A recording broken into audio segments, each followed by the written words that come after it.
Hey, welcome back. Off camera, I've been working on some other farms now that I have slime balls and can make sticky pistons. I made a not very efficient pumpkin and melon farm. And if we pop in here, this is where the redstone is. Aw, looks like this pumpkin didn't make it out. I didn't want observers to be showing on the outside wall, so the only place where I have observers is inside this room. And the water streams pop the melons and the pumpkins up. And ultimately, the melons and pumpkins end up in these chests right above the villagers. And I even snuck in a little crafting bench. So if I want to, I can grab some melon slices and craft up some melons right here and shove them back in the chest if that's what I want. So these chests up here will fill up first. And then these chests up here get the surplus or whatever the hopper over there didn't pick up. Now that I have an automated melon and pumpkin farm, I think it's time to get rid of this manual one that keeps wasting small amounts of my time here and there. Goodbye. I really love that the outside of this farm keeps changing the way it looks because melons and pumpkins just show up in new locations and eventually they get harvested and it just feels very alive right here. I've also created a sugarcane farm, again with the same principles of having sticky pistons triggering the harvest out here. And the redstone in here is a little bit prettier because I didn't make the mistake of making the entire box before I put the redstone in, so this is a little bit nicer. And again, there's observers and pistons on the inside. I created this farm in part in preparation for the next episode, and with me saying that, I think you can guess what we're doing in the next episode. And this is a kelp farm. I saw this design or something similar to this in one of BOO's recent videos. I just love the idea of using stained glass, just this color effect that's going on. So I copied that from him. And then I sort of ran with the general color scheme all the way down the line here. So these are chests for dried kelp that aren't in use yet. And then here's where I'm going to be crafting up the kelp blocks. Again, I have crafting benches snuck away here. I'm also going to be adding a cactus farm. So this is where the raw cactus goes. And this is where the raw kelp will go before it gets melted because I want to have access to some kelp too in case I need to create water streams or whatever. I really love that this also serves as a very sneaky infinite water source. Overall, I really love what this looks like and how you can tell what these chests have in them or will have in them once I have the farms built. And this is going to be where smelted cactus ends up. So green dye and bamboo. This is going to be my fuel source for all the smelting that's going on in here. And this is where some of the bamboo will go in case I need to craft scaffolding or something along those lines. And I'm still torn about what to do with this wheat field. I might end up just tearing it out because the transition from these farms over to this area, it just feels all wrong right now. And these paths need to get done someday. Haven't done that either. And I'm sure you want to see what's going on behind the scenes here. That's still a work in progress, but I really love this little area here. It's figure 8, but it's also kind of an infinity symbol stood up. And I love this little sneaky little hide hole that I built. And you can pop out on the inside of this building. It's not a very efficient way to get in and out, but it's a lot of fun to use. And I still have some building materials in here and a crafting bench. This is where I've been working on a whole bunch of water streams that are transporting stuff all over the place. So I still need to create a cactus farm, and that's where the raw cactus will go eventually, straight into this water stream. I still need to probably extend this pipe around the corner and probably out this way. We'll see how that goes. Raw kelp starts out right here and goes in there. Again, I don't have that farm yet, and it'll swing around, fill the chest back there that has the infinite water source going on, and then swing up and go up. And we'll look at the upstairs in a minute. Oh yeah, the raw cactus, when it goes in, it goes around and fills up the top chest up there and then continues on its journey. And again, goes upstairs. And this is the other side of where the bamboo is. And if I just flick this lever, I can manually harvest it for right now. And the bamboo goes into here and will eventually show up. There we go. And I have a manual lever for harvesting kelp too at the moment. So if we head upstairs, you can see that this is where the harvested kelp ends up, like right there down there.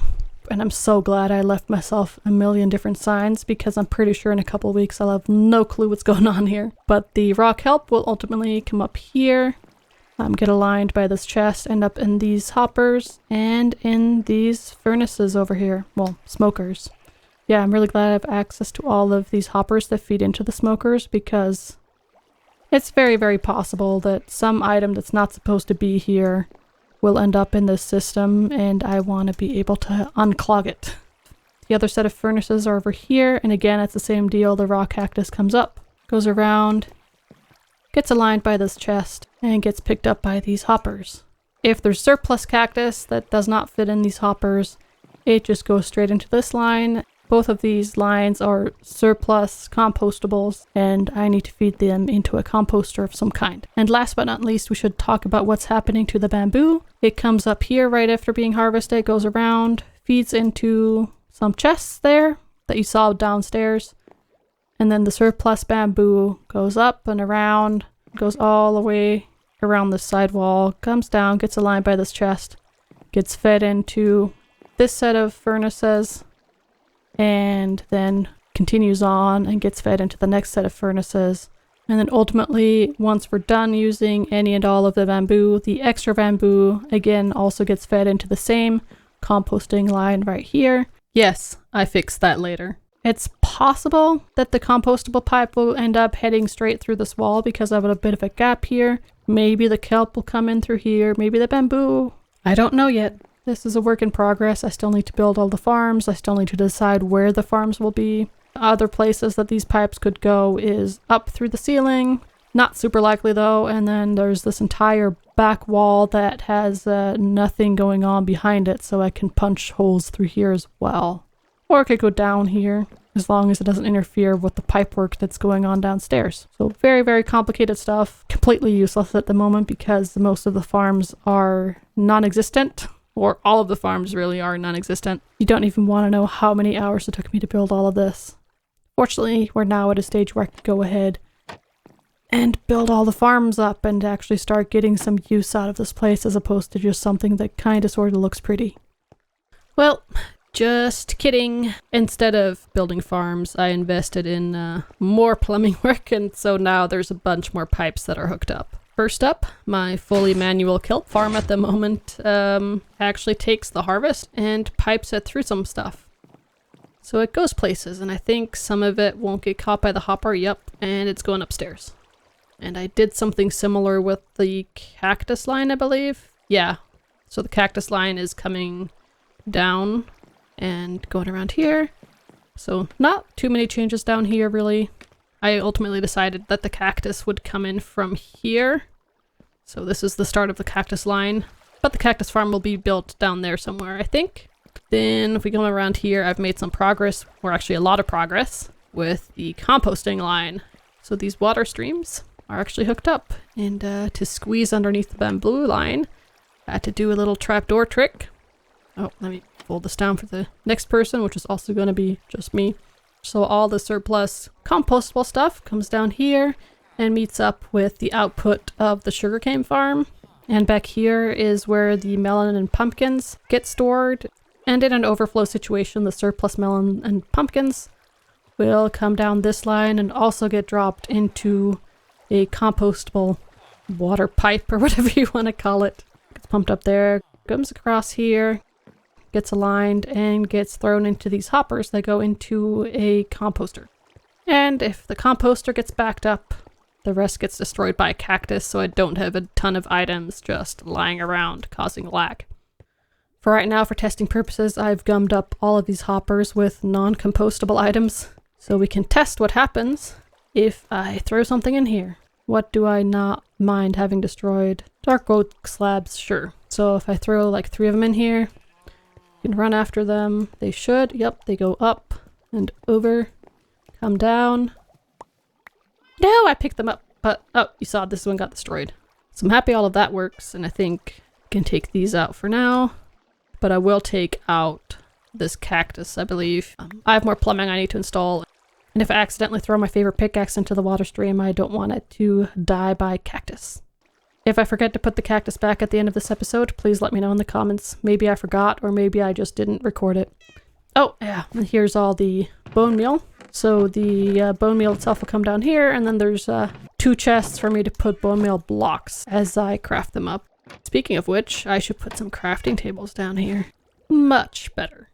And I've also installed some redstone lamps so I can see a little bit of the composter fill status. Just the last couple stages, but it's still pretty cool to see. Blankety blank as stuff gets composted. Yay. No! These guys need more plumbing for sure. I think you just saw this villager throw some potatoes back at this guy. And that's unacceptable.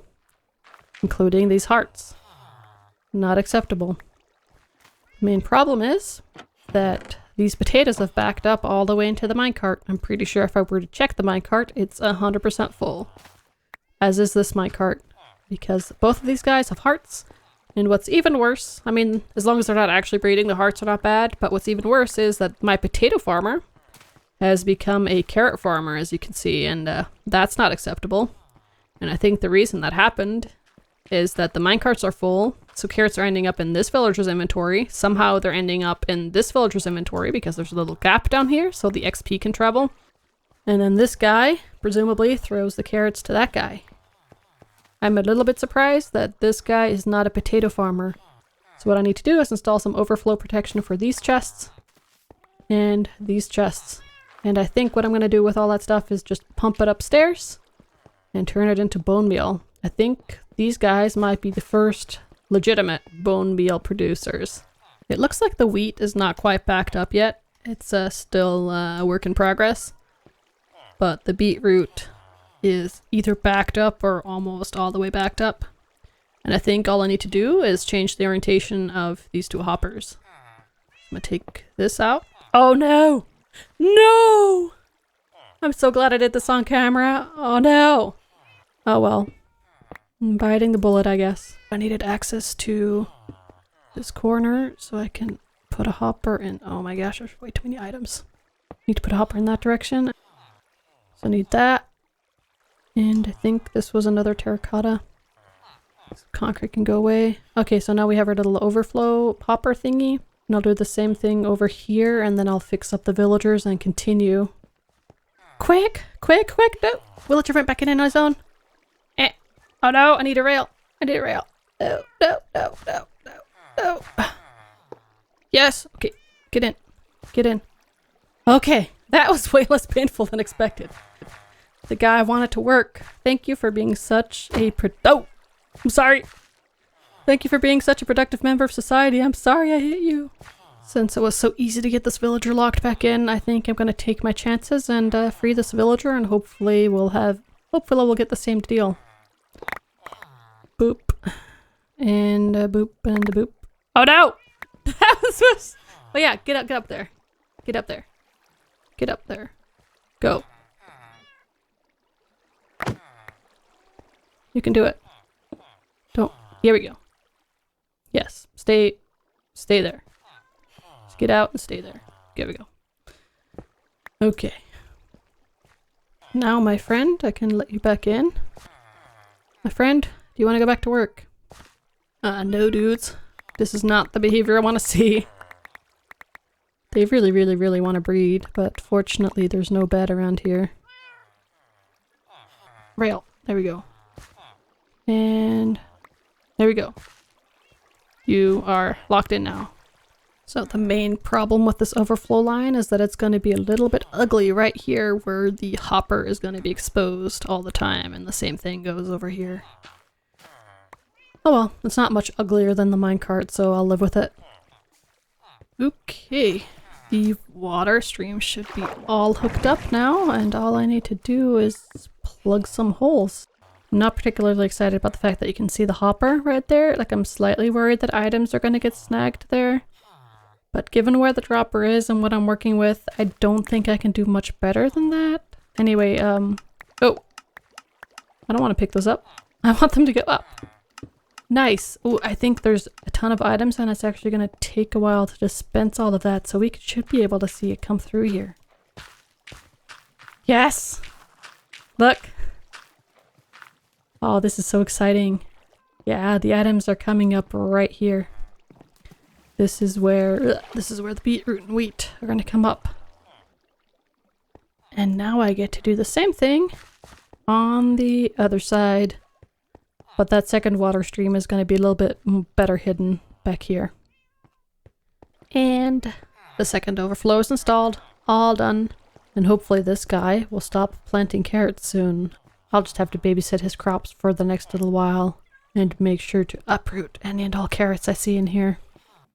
I'm trying to decide the configuration for my cactuses. I'm pretty sure I want my cactus at this height, and I might do a level below and I might do a level above. I'll be able to see it from this side and from the other side is the plan. I'm going to have to call my progress on this farm done for right now. I don't have end rods, so I can't improve the lighting and I can't finish all the levels. So that'll have to happen at some future point in time. I now have a good chunk of my bamboo farm, and it's a pretty simple design. I decided I didn't want to use minecarts, so there's just a bunch of water streams everywhere, and I made it 4 tall because that's how tall the bamboo is up there in my showcase cabinet, or whatever you want to call it. So a third of it is completely done, and now I need to put in 2 more of these columns, I guess. And every time the bamboo gets harvested, it shoots up this water stream up into storage and into the furnaces. And this signal, which I haven't quite hooked up yet, it comes out down here. Right there, you can kind of see the repeater down there. That signal goes all the way up, and once it gets hooked up, it will harvest the bamboo in the little showcase. Anyway, I'm gonna crank out the last couple bits and pieces, and if it turns out that this is not enough bamboo, or if I want more for a future super smelter or whatever, I can just add more layers of this below. I'm really happy it's done. But as you can tell, if I wanted the farm to be more efficient, I would install a lot more observers. I feel like right now I'm staring at close to the worst case efficiency of this segment of farm, because all the other bamboo pretty much are fully grown. And these guys are just, they're taking their sweet, sweet time. Haha, haha, double harvest. And the bamboo is slowly filling into this chest. There's still a ways to go before all of these chests are filled up. And then once they get filled up, they'll start filling into the smelters. I ended up having to redo the bamboo elevator over here because things got stuck in that corner down there. So instead of going straight up right here, I had to do a little detour over here, over there, and then around. And now it seems to be working, so yay. But there's one more thing I need to do over there. And that is that apparently bamboo can't actually be composted, so I don't want it running into the compostable line. Instead, once it reaches over here, I think I just want to kill it with some cactus. Cactus? Awesome. I think that should work. And the only thing I still need to figure out is a proper kelp farm, because I don't want to manually harvest them all the time anymore. And I want to have more kelp than this little teensy amount. I kept the kelp farm stuff fairly simple. I just extended the kelp farm setup all the way over here. And then there's a simple back to it. And if you go around here on the other side, I added some kelp farmage too. But then if you squeeze in here, here's another lever for manual harvesting if I need it. But all of this is actually controlled by these guys, and there's some observers up there. So these 2 tiny farms each trigger about half of the farming, or not quite half. And ultimately the entire harvest funnels into here. And I've already shown you all of that stuff. And then if you go up here, and if we go up here, there's basically more water streams and things and stuff going on. But pretty much still the same old, same old. And because I couldn't resist, I also had to build a creeper farm with water streams transporting the creepers up this tube. My fancy new creeper farm has a spider problem. Apparently, as long as one of the blocks in an empty 3x3 area is solid, a spider can spawn there. Let's poke some holes to get some light back in here. And now that I've added some carpets to prevent 3x3 free spaces, hopefully spiders won't spawn here anymore. Time to cover up all the light spots. Hopefully creepers will spawn, although I might have to move around a bit more to free up the mob cap. Are any creepers gonna show up? Oh, hello. Hello, Bat. Oh, where'd you go? Oh, you're up there. Come back down, Mr. Bat. Hello? It's adorable. Oh, took damage. Hi. Hello, Mr. Bat. Oh, took damage again. Oh, some more damage, I think. If you take any more damage, you're probably gonna die, Mr. Bat. So cute. And I like that he's trapped and can't fly around my head. Oh, and that was the end of Mr. Bat. Oh, there we have one. Hello, Mr. Creeper. Goodbye. And he pooped some powder out here. It looks like my little creeper farm is not entirely lossless. And I think I've managed to fix the fact that stuff sometimes got dropped off the edge. Just by powering some of the iron trap doors. And unless a creeper dies somewhere here in the middle, I think the drops should always end up back here, and I'm in the process of funneling them into this hopper right here. I added some more decorations, and now I think I'm done. And now there is one last thing we can't forget to do, and that is to put this cactus back. I think we've reached the end of the episode, and I hope you agree that we've accomplished a ton this episode. I built a whole bunch of mini farms, from cactus to bamboo to kelp to sugarcane to melons and pumpkins, and even all the way down here, the creeper farm. And all the leftover compostables get shipped across the ceiling to the compost station over here. And I think that's quite an achievement for one episode. So I hope you enjoyed it, and see you next time. Bye-bye.